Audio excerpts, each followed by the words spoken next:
sino es Padre.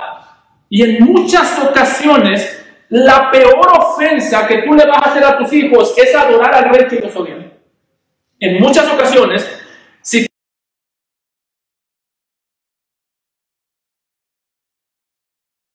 padre va a ser adorar al Rey contra el que él se ha rebelado, va a ser la peor traición.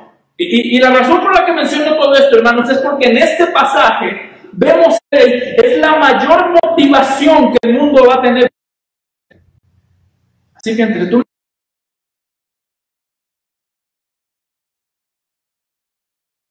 vas a sufrir. Dice el apóstol Pablo, y todo aquel que quiera vivir piadosamente en Cristo Jesús experimentará persecución. Así que en este capítulo vamos a ver algunas maneras en las que Jesús trajo división y vamos a ver el tipo de adoración en el que debemos traer a Jesús aún a pesar de la oposición.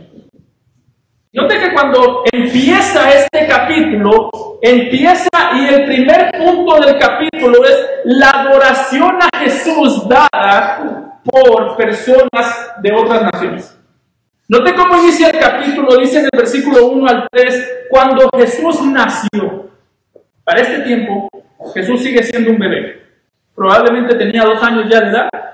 Dice, cuando Jesús nació en Belén de Judea, en días del rey Herodes, vinieron del oriente a Jerusalén unos magos diciendo, ¿dónde está el rey de los judíos que ha nacido? Porque su estrella hemos visto en el oriente y venimos a adorarle. Oyendo esto, el rey Herodes se turbó y toda Jerusalén con él. Si nota, lo primero que nos muestra el pasaje es a Jesús como un bebé, y en un sentido podemos verlo como un bebé indefenso, como menciono, para este punto Jesús tenía aproximadamente 2 años de edad. Y cuando Jesús era un bebé de 2 años, usted podrá preguntar, ¿cómo era Jesús? Era como cualquier otro niño. Mi hija tiene 2 años. Es la edad que tenía Jesús para este punto. Y si mi hija no camina en el agua, Jesús tampoco caminaba en el agua en este tiempo. Si mi hija no representa un problema un peligro para la sociedad, Jesús tampoco lo presentaba. Sin embargo, quiere mostrarnos el texto que desde el principio, cuando Jesús era un bebé, ya estaba trayendo división. Porque si notamos, por un lado nos presenta a los magos que vienen desde el oriente, posiblemente desde Babilonia, los presenta como personas, y aunque el texto no lo dice, podemos asumir que eran personas que venían a buscar a Jesús con mucho gozo. Un viaje de Babilonia hasta Jerusalén se cree que eran más o menos 800 millas. Y 800 millas no en carro, 800 millas posiblemente en un animal. Así que tenían una motivación fuerte para venir a Jerusalén, y la motivación se encuentra en la pregunta que hacen cuando dicen, ¿dónde está el rey de los judíos? Vemos unos magos llenos de gozo, posiblemente, que están viniendo a adorar al Señor Jesús, que vienen llenos de regalo. Y al mismo tiempo vemos a un rey y vemos a la nación de Israel, o a los líderes de Israel que estaban ahí cerca, y la reacción es todo lo contrario, porque el texto nos dice que estaban llenos de terror. Es decir, desde el principio Jesús trajo división. Irónicamente, los que venían de lejos venían llenos de gozo por adorar al Señor, y los que tenían a Jesús ahí en su casa estaban llenos de terror, y estaban llenos, en el caso de Herodes, llenos de enojo porque el Señor Jesucristo había nacido. Desde el principio el texto nos muestra que no se puede ser neutral con Jesús.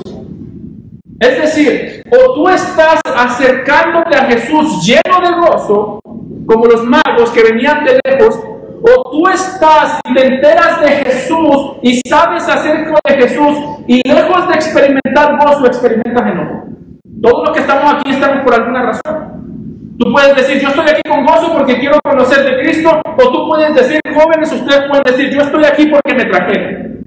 Pero estás por aquí por una razón, y la razón por la que estés aquí, dice dicen mucho del estado espiritual o del corazón que tú tienes delante de Dios. Si algún día tú quieres saber cómo está tu corazón delante de Dios, tú pregúntate qué tanto gozo te trae a ti pensar en Jesús. Porque a veces decimos, sobre todo hoy en día, los jóvenes, la gente dice mucho, lo importante es ser buena persona. ¿Y cómo sabes ser buena persona? Porque yo creo que nunca le he hecho daño a nadie. ¿Tú crees que nunca le has hecho daño a nadie? La mayoría de las veces no le hacemos daño a la gente porque no podemos, no porque no queremos. Yo he visto mucha gente que va manejando, personas grandes. Una vez me acuerdo que iba manejando y vi a una persona que se me metió y traía un arma ahí en su tablero. Yo tenía unas ganas de hacerle algo, pero ¿sabes por qué no hice nada? Traía un arma. Estoy loco, no tonto. Pero el punto es, si tú quieres saber dónde está tu corazón, la manera en la que tú puedes saber dónde está tu corazón es la reacción que tú tienes hacia el Señor Jesucristo. En este caso, la reacción de estas personas dio a entender la condición espiritual de estas personas. Los magos estaban llenos de gozo, llenos de fe, diciendo, queremos adorar al gran rey. Los judíos, los que se suponían que estaban esperando al rey prometido, que lo tenían ahí en su casa, que podían caminar unos pasos y verlos, ellos dijeron, queremos deshacernos del gran rey. Por eso dice Juan que Jesús a los suyos vino, a los judíos, y los suyos no le recibieron, pero los que le recibieron les dio potestad de ser hechos hijos de Dios. Así que en este pasaje nos dice Mateo, lo primero que tienen que entender acerca de Jesús como Salvador es que es un Salvador que va a traer división, y la manera en la que va a traer división es trayendo gozo a unos y trayendo angustia y endurecimiento a otros. En este pasaje, Mateo quiere presentar a Jesús como un rey, y está preparando el escenario para presentar a Jesús como un rey. El hecho que nos diga que llegaron estos magos desde muy lejos, y cuando habla de magos no son personas que hacían magia, son gobernantes, son personas importantes de Babilonia, son posiblemente embajadores, personas muy importantes en un gobierno. El hecho que los presente aquí trayendo regalos ante Jesús, viniendo a adorarlo como rey, viniendo hasta Jerusalén, es importante porque Mateo quiere presentar a Jesús como un rey más grande que los que hubo en la antigüedad en Israel. Si nosotros vemos este pasaje a la luz de las Escrituras, algo interesante es que esta no era la primera vez que extranjeros venían a visitar a un rey.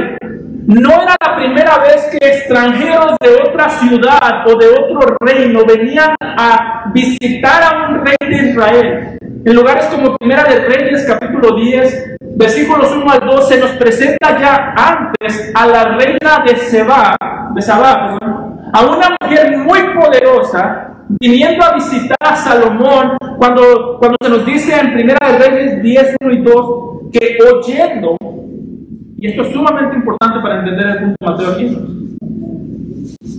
oyendo la reina de Sabá la fama que Salomón había alcanzado por el nombre de Jehová, vino a probarle con preguntas difíciles, vino a Jerusalén. Si notan, como los magos vinieron a Jerusalén, así ya antes había venido una mujer, una reina de otra nación hasta Jerusalén a ver al rey Salomón. Dice, vino a Jerusalén con séquito muy grande, con camellos cargados de especias, igual que los magos, y oro, igual que los magos, en gran abundancia, y piedras preciosas. Y cuando vino a Salomón, le expuso todo lo que en su corazón tenía.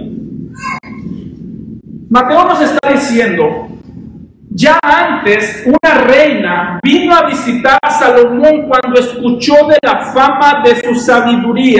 Ya antes habíamos tenido una reina visitando a uno de nuestros reyes, y la razón por la que nos presenta aquí a estos reyes visitando a Jesús es porque nos quiere dar un contraste entre Salomón y Jesús. Para los israelitas, Salomón era uno de los reyes más grandes de Jerusalén. Era el hijo prometido de David, el hijo estrella de David, por así decirlo, el hijo de paz. Que Salomón, eso quiere decir, da a entender a una persona de paz. Sin embargo, Mateo nos está diciendo la diferencia entre Salomón, el rey más grande de Jerusalén, y Jesús. Es que cuando la reina de Sabá vino a Salomón, vino y se admiró de su sabiduría, se admiró de la sabiduría que Dios le dio. Y cuando estos magos vinieron ante Jesús, no vinieron a admirarse de la sabiduría que Dios le dio, sino a ver la encarnación de la sabiduría de Dios. ¿Sabes cuál es la diferencia entre Salomón y Jesús? Los dos son sabios, pero Salomón recibió sabiduría. Jesús es el dador de la sabiduría. Y nos está mostrando aquí Mateo, a lo largo de todo el libro, nos quiere mostrar a Jesús como un rey superior a Salomón. El mismo Jesús dice en Mateo 12:42, la reina del sur, la que acabamos de ver, se levantará en el juicio con esta generación y la condenará, porque ella vino de los fines de la tierra para oír la sabiduría de Salomón, y he aquí más que Salomón en este lugar. Jesús dijo, imagínense ustedes qué tan glorioso era Salomón que una reina quiso venir a hablar con él. Imagínense cuánta sabiduría había en el corazón de Salomón, que venían las naciones a reunirse delante de él para escucharlo. Y dice Jesús, ahora imagínense que ustedes escuchan mis palabras y las rechazan. Escuchar la sabiduría de Salomón y rechazarla traía condenación. Escuchar las palabras de Jesús y no hacer caso a ellas, dice Jesús, trae mayor condenación, porque yo soy más grande que Salomón. Por eso, hermanos, la advertencia aquí es clara. Muchas veces nosotros como cristianos decimos, ¿cómo me hubiese gustado conocer a Salomón? Un hombre tan sabio, un hombre tan importante, un hombre tan poderoso. ¿Sabes qué es lo que diría Salomón? ¿Cómo me hubiese gustado conocer a Jesús? ¿Cómo me hubiese gustado ver a Jesús, escuchar su sabiduría? Así que no somos nosotros los que debemos tener envidia a los que conocieron a Salomón. Son los que conocieron a Salomón los que nos tendrían envidia a nosotros por conocer a Jesús. Pero al mismo tiempo, ¿qué cosa tan horrible hubiese sido conocer a Salomón y después desobedecerlo? Y Jesús dice aquí, una cosa peor es conocer y escuchar el mensaje mío y después desobedecerlo. Por eso, si tú estás aquí y no has creído en Cristo, cada vez que tú escuchas este mensaje y no lo crees, traes una mayor condenación sobre tus ojos. Y no lo digo yo, lo dice el Señor Jesucristo. No lo digo yo, lo dice Pedro cuando dice, mejor es no haber escuchado el mensaje que habiéndolo escuchado, habiendo simpatizado con él, mejor es no haberlo escuchado que después de haber simpatizado con él, darle la espalda. Bueno, si tú estás aquí y no has creído en Cristo, la meta no es que tú seas simpatizante. Es que yo soy un simpatizante del Evangelio. ¿Sabes qué es lo que les pasa a los simpatizantes? Traen una mayor condenación porque les simpatizó, pero nunca lo creyeron. Jóvenes, qué peligro es para ustedes haber nacido en una casa cristiana. Qué peligro, jóvenes, es para ustedes tener padres de los que han escuchado el Evangelio, han escuchado hablar de Cristo. Qué peligro es saber que si no creen están acarreando una mayor condenación para ustedes, peor que si Salomón les hubiese predicado el Evangelio. Cree en el Señor Jesucristo el día de hoy, porque nota que lo que el texto nos muestra aquí son estos reyes vinieron, o estos magos vinieron desde lejos por causa de la fe. El texto no dice que vinieron y vieron a Jesús y luego creyeron, porque alguien podría decir, sí, los magos vinieron desde lejos porque vieron a Jesús, vieron al niño y creyeron. Si yo viera al niño y creyera, si yo viera al niño, yo también creería. ¿Alguna vez han escuchado a alguien decir eso? Es que si yo hubiese visto a Jesús, yo también hubiese creído. No, estas personas no vinieron, no lo vieron y después creyeron y después vinieron. Porque la fe es por el oír, y el oír la palabra de Dios. Así que cada vez que ustedes escuchan el Evangelio y no lo creen, mayor condenación les espera. Es feo saber que existen personas yendo a la eternidad, al infierno, porque nunca escucharon que se les predicara de Cristo. Eso es feo. Es peor saber que hay jóvenes en esta iglesia que han escuchado el Evangelio, que sus padres son responsables para predicar el Evangelio y que van a ir a una mayor condenación por un mayor endurecimiento en su corazón. Y eso fue lo que le pasó a Herodes. Note que los magos, vinieron hasta Jerusalén por causa de la fe. Herodes escuchó el testimonio cuando le preguntaron dónde está el rey de los judíos, y aquí el texto nos describe a Herodes como una descripción de lo que hay en el corazón humano. Note que dice el versículo 4 al 7, convocó Herodes, después de que Herodes escucha a los reyes, soy muy influenciado yo por la tradición, a los reyes magos, quiero decir a los magos, después de que los escucha, que le preguntan ¿dónde está el rey de los judíos?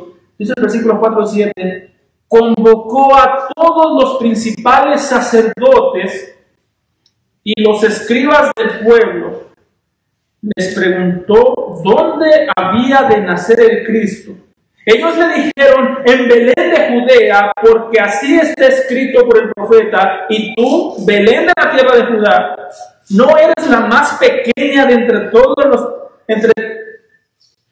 no eres la más pequeña entre los príncipes de Judá, porque de ti saldrá un guiador que apacentará a mi pueblo Israel. Note que el texto nos muestra a un Herodes rebelde, a unos israelitas, a los líderes, sacerdotes y a los escribas, a los líderes, a la élite del conocimiento judío, nos los presenta rebeldes, no por su ignorancia, sino por su conocimiento. Alguien podría decir, es que la gente que no cree en Jesús es porque no entiende. Bueno, aquí estos no creían en Jesús y no era porque no entendían. Herodes no dudaba de la veracidad del mensaje de la Biblia. Por eso le pregunta, ¿dónde va a nacer el rey? ¿Dónde Dios ha prometido un rey? ¿Dónde las escrituras prometen un rey? Y los sacerdotes dijeron, van a ser aquí, van a ser allá. Es decir, sabían el lugar exacto donde iban a ser el rey. Tenían el conocimiento correcto, entendían la palabra de manera correcta. La rebelión de estas personas no era porque no entendían el mensaje, sino porque entendían el mensaje y no les gustaba. La rebelión humana de un joven, o de un adulto, o de un incrédulo, la rebelión no es porque no entiende el mensaje, hermanos. A veces decimos, es que están jóvenes, están chavos, como se dice. Están jóvenes, son rebeldes, están en una edad difícil. No existe tal cosa como batallar con el pecado de un joven, con la rebelión humana, porque están jóvenes. Es una cuestión de corazón, no de edad. No es ni siquiera en muchas ocasiones una cuestión de entendimiento. No es que la Biblia no nos da suficiente información para saber lo que es verdad y lo que es mentira. Es que la Biblia es tan clara al punto que lo que le molesta al pecador es la claridad. Yo creo que usa este ejemplo en el pasado muchas veces, pero cuando uno va a la escuela y a uno le toca a un maestro que no le entiende, uno dice, este maestro me cae mal porque no le entiendo. Bueno, a Jesús lo odiaban, no porque no le entendían, sino porque le entendían. Porque le entendían, sabían lo que quería decir, sabían lo que exigía, y eso era lo que le molestaba. Y es lo que pasa aquí con Herodes. Herodes entiende, él sabe que hay un rey prometido. Él sabe que hay un rey prometido por Dios. Los fariseos, los escribas, los sacerdotes saben la escritura, conocen la verdad, pero odian la verdad. Es el problema de nuestros hijos. Que pastor no entiende. Sí entienden, no les gusta lo que entienden. Por eso la solución muchas veces, entre paréntesis, cuando tenemos un hijo rebelde, la solución no es que venga un pastor y le explique con más claridad. Gloria a Dios, los pastores pueden explicar con mucha claridad, pero esa no es la solución, porque el problema de su hijo no es que no entiende, es que no le gusta lo que entiende.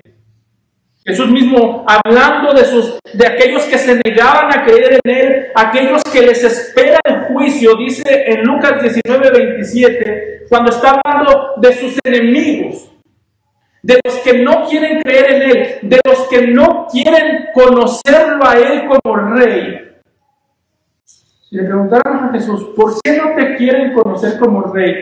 Dice Jesús en Lucas 19:27 cuando habla del juicio, y también a aquellos mis enemigos. Aquí está hablando Jesús de un juicio que le espera a todo enemigo que se niega a conocerlo como Rey.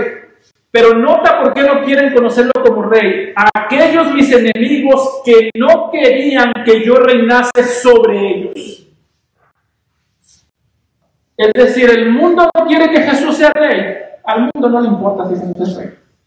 El mundo puede decir, sí, que Jesús sea Rey, pero que no sea mi Rey. El mundo puede decir, sí, que Jesús reine todo lo que Él quiera, pero que no reine nada de mi vida. Dice Jesús, aquellos mis enemigos que no querían que yo reinase sobre ellos, traerlos acá y decapitarlos delante de mí. Wow. Qué horribles palabras que salen de la boca de Jesús. Aquellos que me odiaron, que sabían que yo era Rey, que sabían que yo vine para reinar, que sabían que yo soy el Rey verdadero, aquellos que no quieren reconocer y creer en mí como el Rey, dice Jesús, tráiganlos aquí para decapitarlos.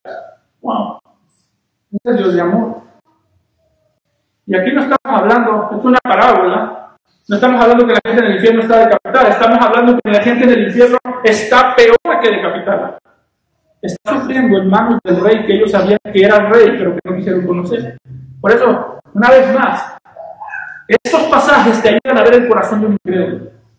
Así como Herodes fue una persona que se rebeló contra Jesús porque no quería reconocerlo como Rey. Hermanos, no hay un solo pecador que esté rebelado en contra de Jesús por causa de su ignorancia solamente, no. Como digo, hay muchos que sí, porque nunca han escuchado de Jesús, pero todo aquel que se encuentra en este lugar, que ha escuchado el mensaje una y otra vez, que sabe que Jesús vivió, que Jesús murió, que resucitó al tercer día y no cree, no es porque no entiende, es porque no le gusta pensar que Jesús debe ser su Rey. No es la ignorancia, es el odio. No es la ignorancia de la verdad, es el amor por el pecado. Dice Juan en Juan 3:19, y esta es la condenación, que la luz vino al mundo y los hombres amaron más las tinieblas que la luz, porque sus obras eran malas. Si tú estás aquí y no has creído en Cristo, ¿sabes por qué no crees en Cristo? Porque tus obras son malas. Delante de Dios eres malo. Delante de Dios eres perverso y delante de Dios amas el pecado y odias la verdad. Delante de Dios eres un mentiroso. Y eso salió de la boca del Dios de amor. El problema de Herodes otra vez no era, y esto que sirva como una advertencia para todos los cristianos, el problema de Herodes no era que no entendía la verdad, es que conocía la verdad sin tener la más mínima intención de practicarla. Note que aquí Herodes se está comportando como un discípulo de Satanás, porque hace las mismas cosas que Satanás hizo, tiene la misma astucia. Note que en el versículo 8, Herodes muestra la astucia de Satanás cuando ve a los magos ir a Jesús. Note cómo les habla él. Dice, enviándolos a Belén, dijo, id allá y averiguad con diligencia acerca del niño, y cuando le halléis, hacednos saber para que yo también vaya y le adore. Alguien podría decir, el hermano Herodes,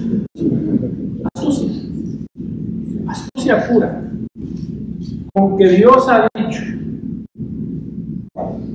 con que dice Pablo que Satanás se viste como un ser de luz. Sus siervos, los falsos profetas, se visten como apóstoles de la verdad, dice el apóstol Pablo. Es decir, la característica principal de Satanás es la característica de practicar la mentira mientras aparenta la verdad. Por eso, el problema problema de Herodes, otra vez, no era que Herodes no conocía la verdad. Herodes fue diligente aún para saber cuál es la verdad, dónde verdaderamente van a ser. El problema de Herodes es que conocía la verdad sin tener la más mínima intención de obedecer la verdad. Tú puedes estar aquí porque la Biblia te parece interesante. Y es interesante. Tú puedes estar aquí porque la Biblia es un libro que te trae mucha información muy interesante que quizás no conocías. Tú puedes inclusive emocionarte por la información verdadera e interesante. Y tú puedes decir, solamente Dios tiene la verdad. Eso no te hace un hijo de Dios. A los que creen en su nombre. Herodes tenía toda la información correcta. Si le hubieses puesto un examen a Herodes de teología, Herodes te lo pasa. ¿Dónde van a hacer el Mesías? En Belén. Muy bien, Herodes, hermano Herodes, ¿qué pasa usted? Pero ¿sabes qué es lo que no tenía Herodes? Un corazón nuevo. Tenía una mente informada, pero un corazón en tinieblas. Algo que a mí siempre me da desconfianza. Y lo hablaba ayer con un hermano. Algo que a mí siempre me da desconfianza es cuando le pregunto a una persona, ¿qué es el Evangelio? No, pastor, es que yo conozco a Calvino, yo conozco a Lutero, yo conozco a MacArthur, yo conozco... Y me empiezan a dar toda esta montón de información. Y digo, ¿pero qué es el Evangelio? ¿Conoces a Jesús? Porque tú puedes tener la cabeza muy bien informada, pero si en tu corazón no has creído que Jesús es el Señor, toda esa información no te sirve de nada.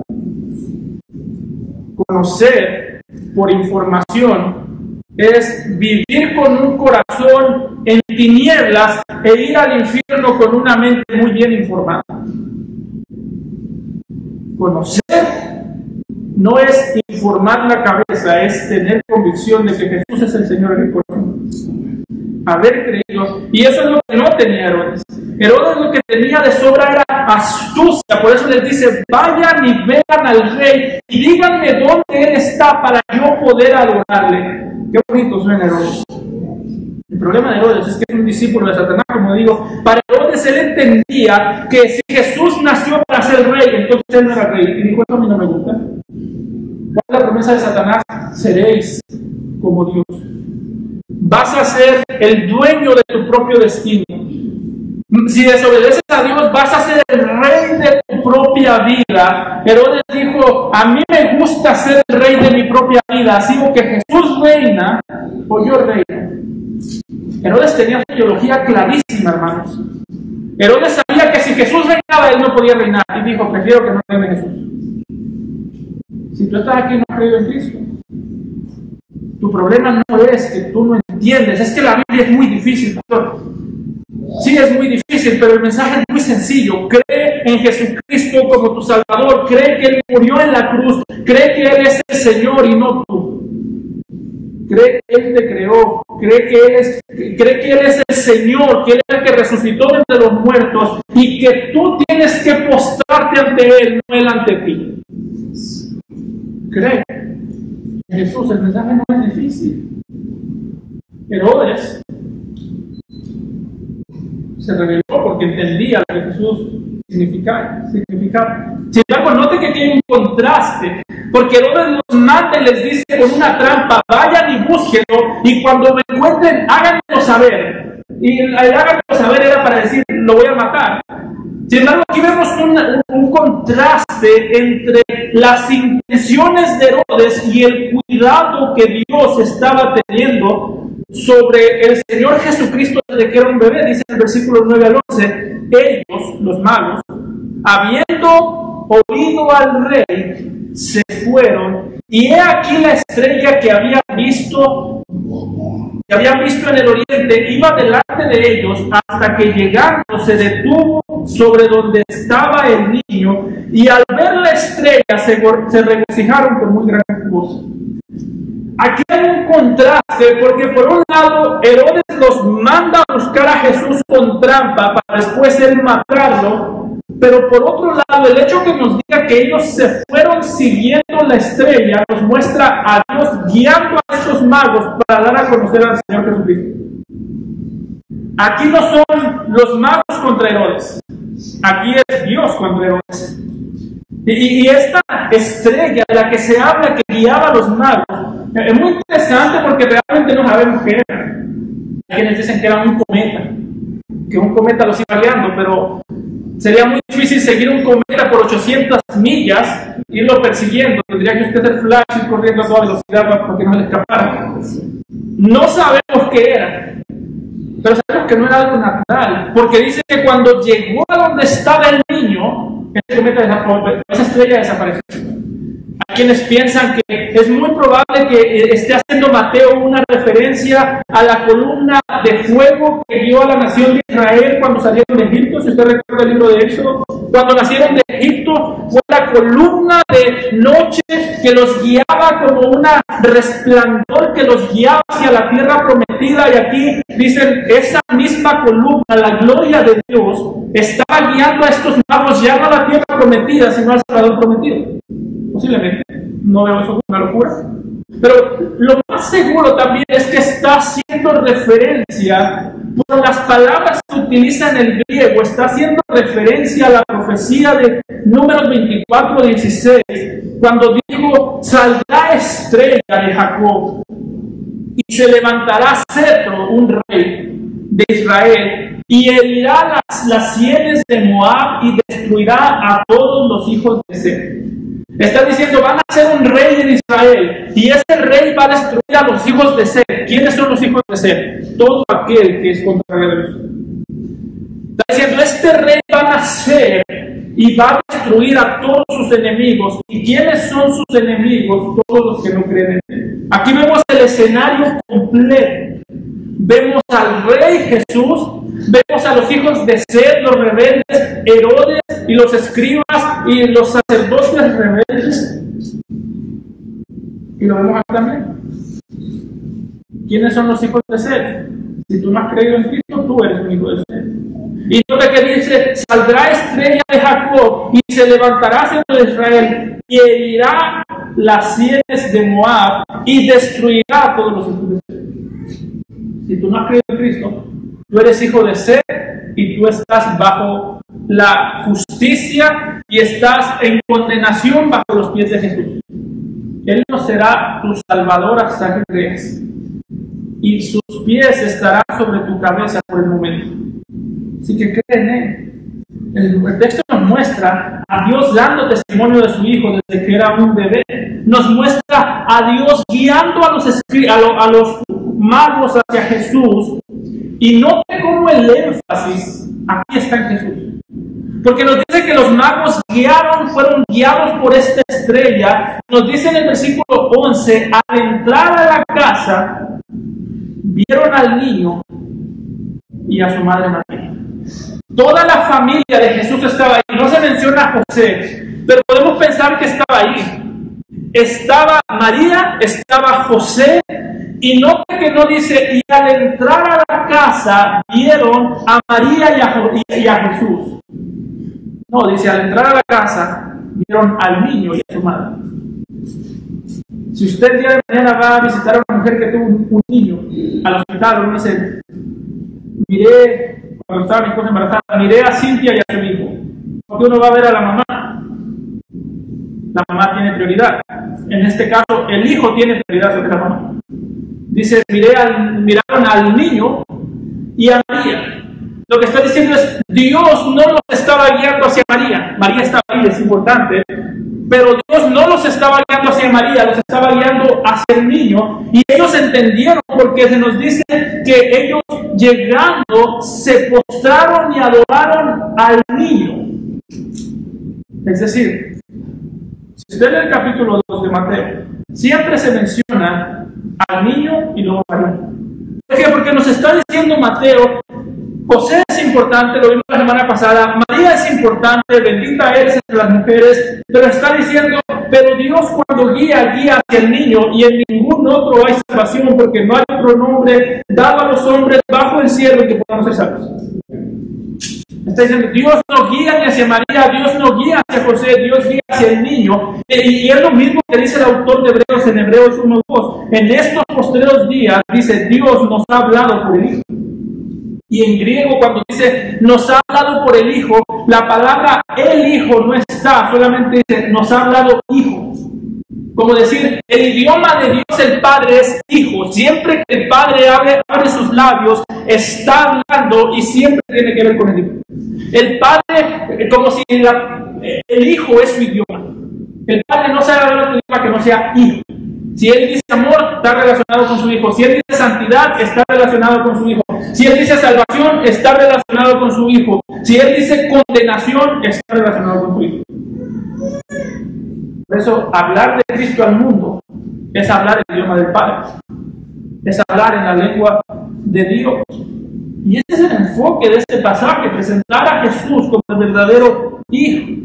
Si notan los versículos 14 y 15, después de que Herodes se da cuenta que los magos lo engañaron, lo que el texto hace es enfatizar al Señor Jesucristo como el Hijo de Dios, el Hijo prometido. Después de que Herodes se da cuenta que fue engañado, se levanta para matarlo, un ángel se le aparece a José y le dice que huya a Egipto, y nos dice el versículo 14, él, José, despertando, tomó de noche al niño, y nota, y a su madre, y se fue a Egipto, y estuvo ahí hasta la muerte de Herodes, para que se cumpliese lo que dijo el Señor por medio del profeta cuando dijo, de Egipto llamé a mi hijo.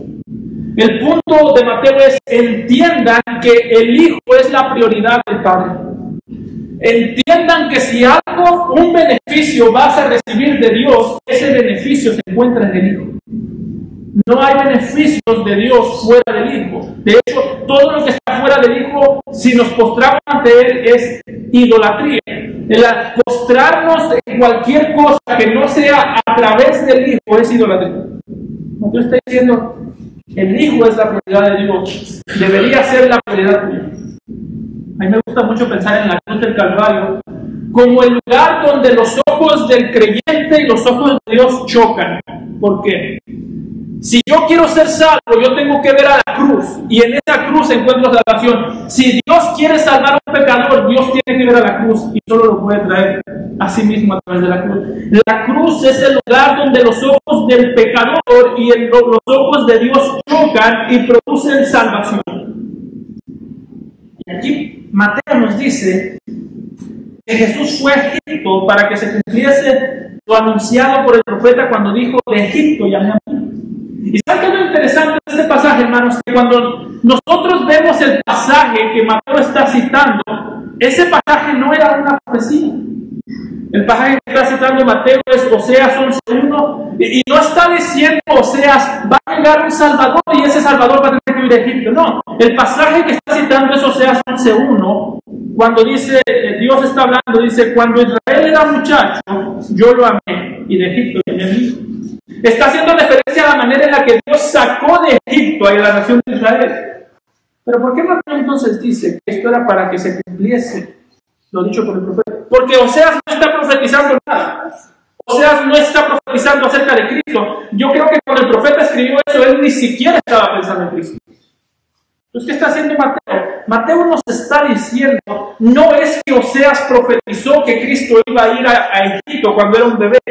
Está diciendo, así como la nación de Israel era el Hijo de Dios, ahora dice Jesús es el verdadero y mayor Hijo de Dios. Piensa de esta manera.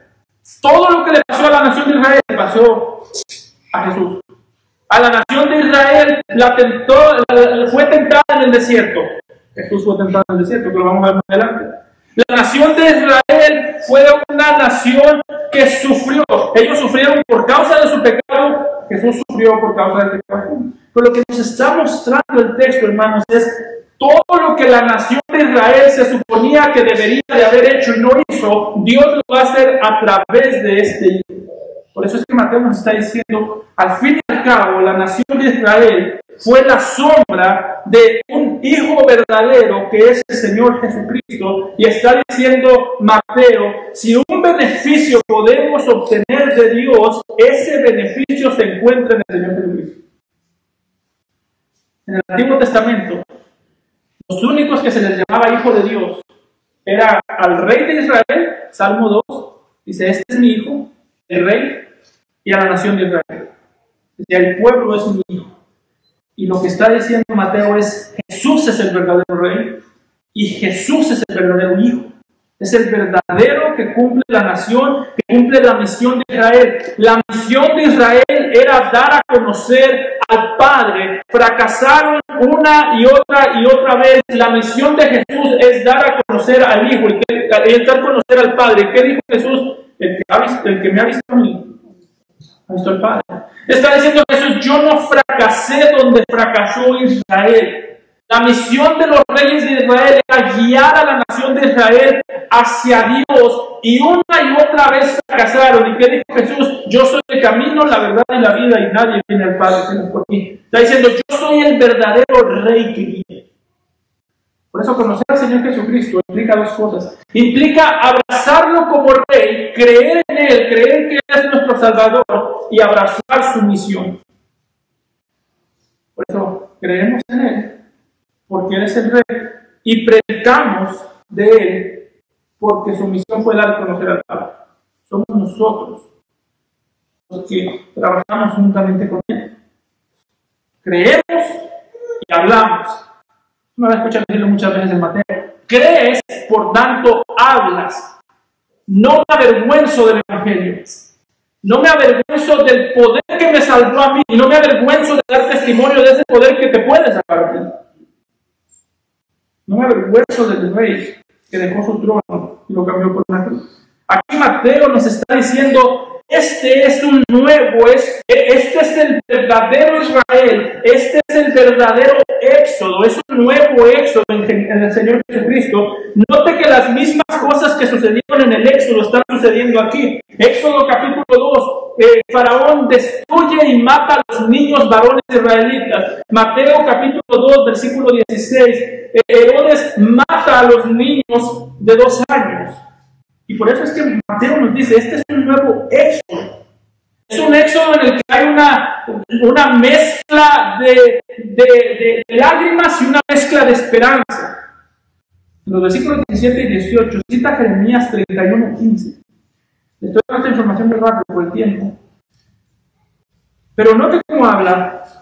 Cuando estaban muriendo los niños israelitas, dice Mateo que se cumplió lo que fue dicho por el profeta Jeremías cuando dijo, voz fue oída en Ramá, grande lamentación, lloro y gemido, Raquel que llora a sus hijos y no quiso ser consolada porque perecían.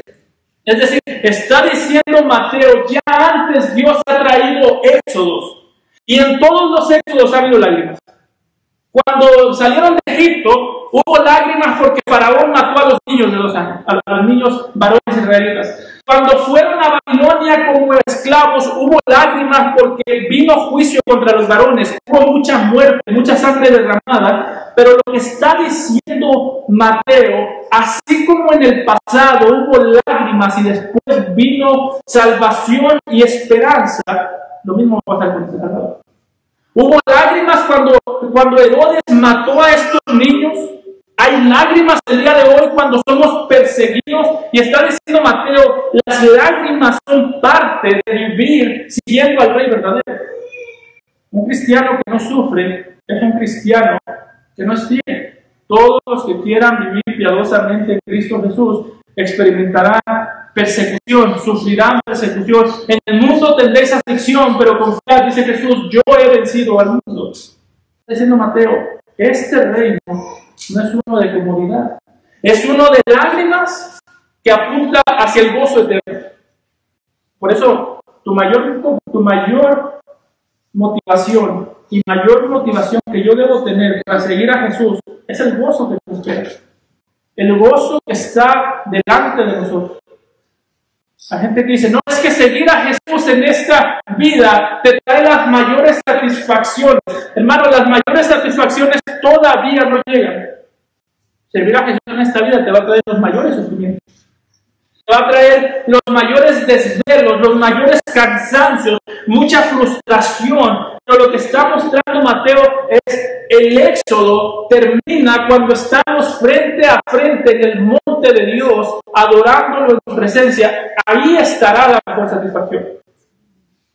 Por eso dice Juan que cuando vio el Apocalipsis, Dios dice, yo vi que Dios moraba con ellos y ya no había más lágrimas y ya no había más llanto porque Dios enjugó todas las lágrimas de sus ojos. La mayor consolación no ha llegado. Hay consuelo, pero el día de hoy vas a experimentar más sufrimiento que consuelo. Este es un nuevo Éxodo, nos dice Mateo, y este es un nuevo Moisés. Note cómo dice en el versículo 27, después de que muere Herodes, viene el ángel y le dice a José, levántate. Y si tiene el lápiz, subraya esta frase que es muy importante. Levántate, toma al niño y a su madre, y vete a tierra de Israel, porque han muerto los que procuraban la muerte del niño. Está diciendo el texto, Dios le ha quitado la vida a Herodes, de tal manera que este primer round entre Dios y Herodes lo perdió Herodes. El niño está sano y salvo. El niño va a salir de Egipto, así como Moisés salió de Egipto reunido con el pueblo, dice, ahora el niño regresa a Egipto. Pero lo interesante de este texto es que cuando el ángel le dice a José, levántate, toma al niño, porque han muerto los que procuraban la muerte del niño, son exactamente las mismas palabras que le dijo a Moisés cuando lo mandó a Egipto, diciéndole en Éxodo 4:19, ve y vuélvete a Egipto, porque han muerto todos los que procuraban la muerte. Está diciendo Mateo, este es el verdadero libertador. Seguir a Moisés era importante. Moisés fue importante. Dice el autor de Hebreos que rechazar a Moisés traía muerte. Y dice el autor de Hebreos, ¿cuánta mayor condenación es rechazar a aquel que es mayor que Moisés? Pero al mismo tiempo, la salvación que Dios trajo por medio de Moisés fue importante. La salvación que Dios trae por medio de Jesús es eterna. Está diciendo Mateo, este es el verdadero libertador y no hay una sola cosa que Dios quiera darte que no se encuentre en este libertador. Este es el verdadero libertador y no hay un solo beneficio de Dios que no te lo vaya a dar a través de este libertador. Por eso es un libertador que se identifica con su pueblo. Termina diciéndonos en el versículo 23 que regresó y fue a Nazaret para que se cumpliese lo que fue dicho, que sería llamado Nazareno. Se estaba identificando con el pueblo que salvaría. Pero déjame terminar con esto. Hoy en día, yo no te estoy preguntando a ti si tú quieres la bendición de Dios. A veces que predicadores necios dicen, ¿cuántos aquí quieren la bendición de Dios? ¡Ah, yo! Sí, ¿quién va a querer la maldición de Dios? Yo no te estoy preguntando si quieres la bendición de Dios. Estoy preguntando si tú quieres al Salvador de Dios. No te estoy preguntando si tú quieres ser un hijo de Dios, porque todo el mundo quiere ser hijo de Dios. Todas las religiones quieren ser hijo de Dios.